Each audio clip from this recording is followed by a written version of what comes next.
ladies and gentlemen, to Fan Appreciation Month here on Reaction and Review. Tonight, guys, I am once more checking out a film from Japan. Yes, I know I seem to cover a lot of them. In fact, this is the second one I'm covering this month.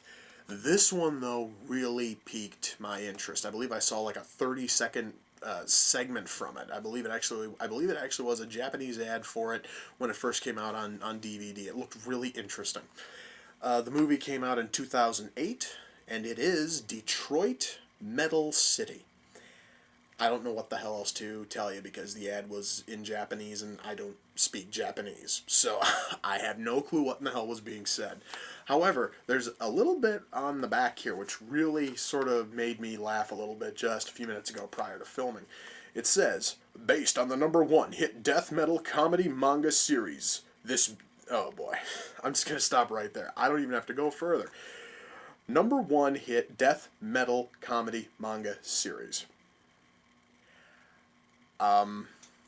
I don't know a lot about Japanese manga. I really don't know how many different types of genres are out there. I don't think that there's a whole lot of death metal comedy manga series out there.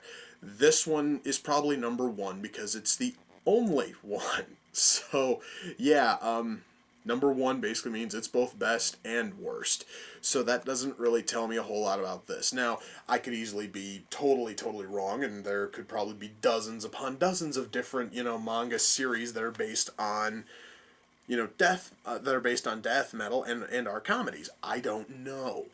But before I even ponder that, I need to know if this one is any good first.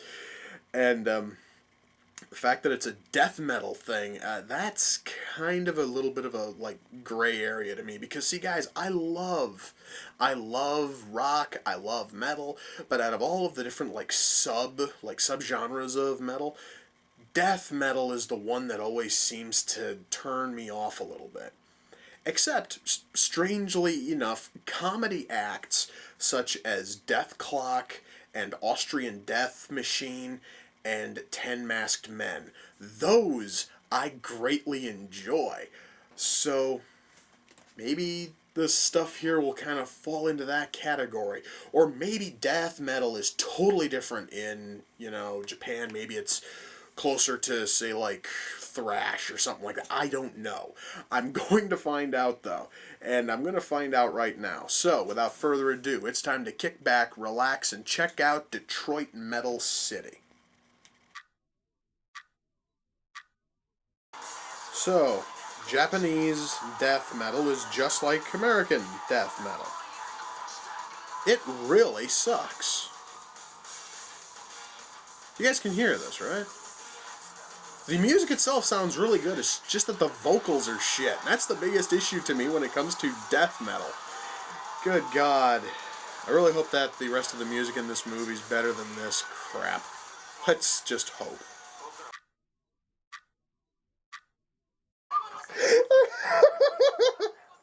Guys, I'm gonna tell you right now, I absolutely adore the writing in this fucking movie. This is some of the funniest, wittiest stuff I've seen in a long time.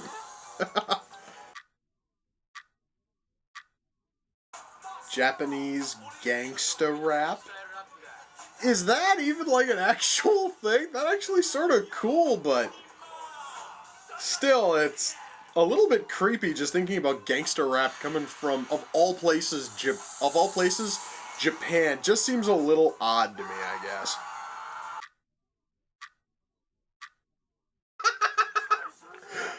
So, one of the band's fans works part-time as a Power Ranger at a stage show. And before anyone corrects me and says that it is not Power Rangers, it's Sentai or whatever the hell, in the US, we call them Power Rangers. So shut up. And that scene was fucking funny as hell, man. Wow, guys. This movie is able to do something I've seen almost no other film ever do. It is able to have a sappy moment and actually have it be cool. Holy shit, that is saying a lot, guys. It really is. Well, guys, this actually should not come as any kind of shock, but the best music in this movie so far is coming from Gene Simmons. Listen to that stuff, man. That is some awesome shit, man.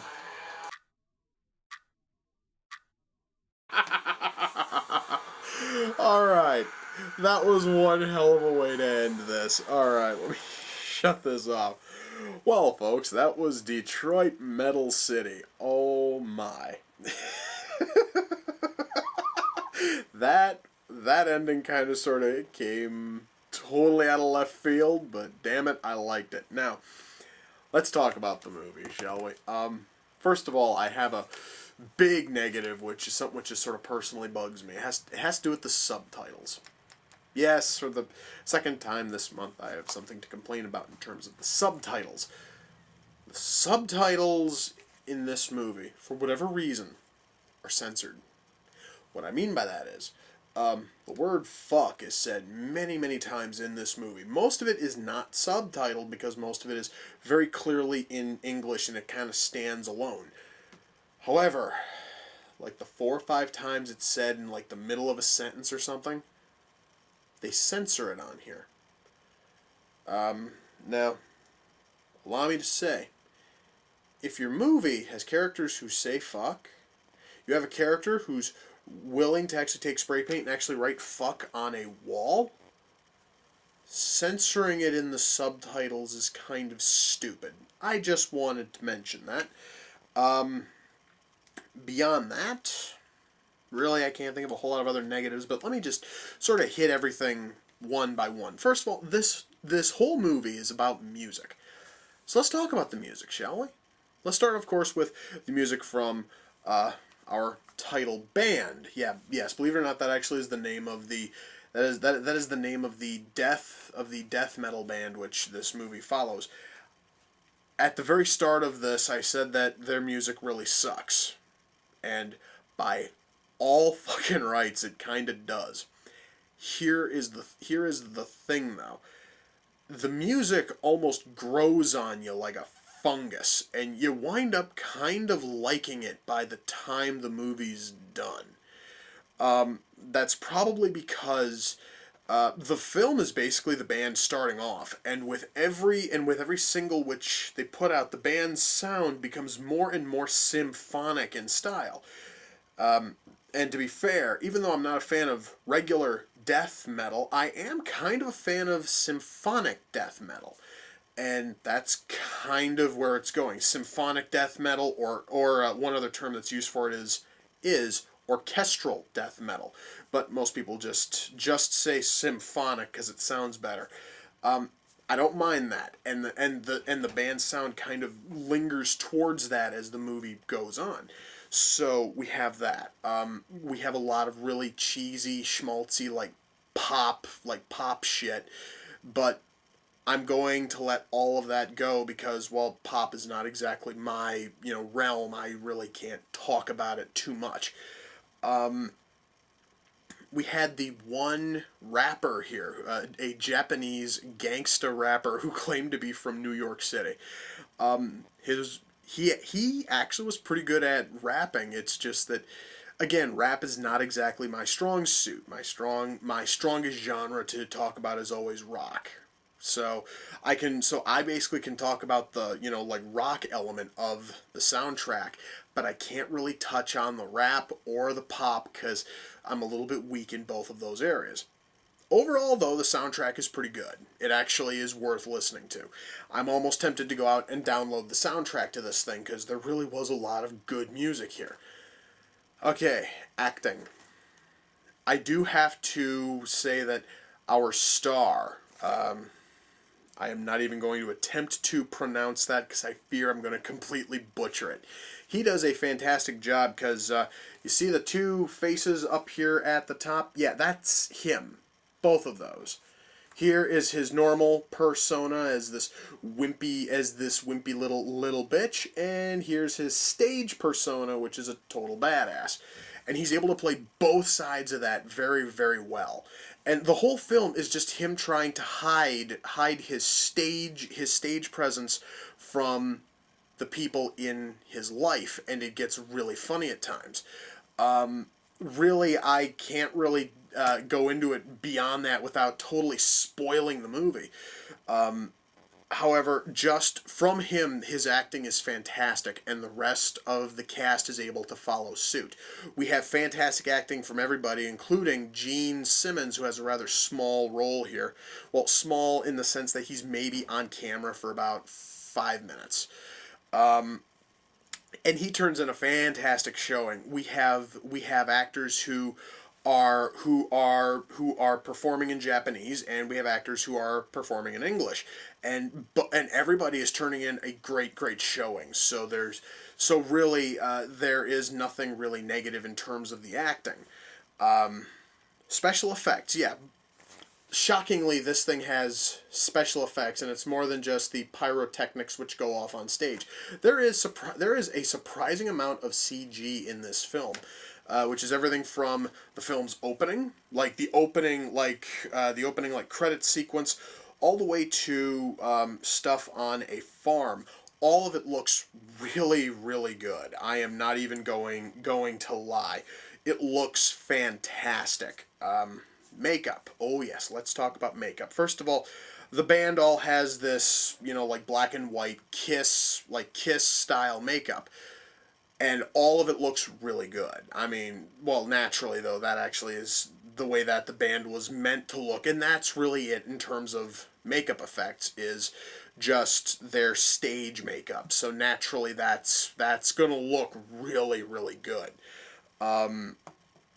And once more, in terms of negatives, about the only thing I can think of is that they censored the subtitles, and I'm looking at all the companies at the bottom here, and I could easily blame Viz, because this actually was, at least in the U.S., it was released by Viz Pictures according to the bottom. But then I look over here, and it says distributed in the United States only by Warner Home Video.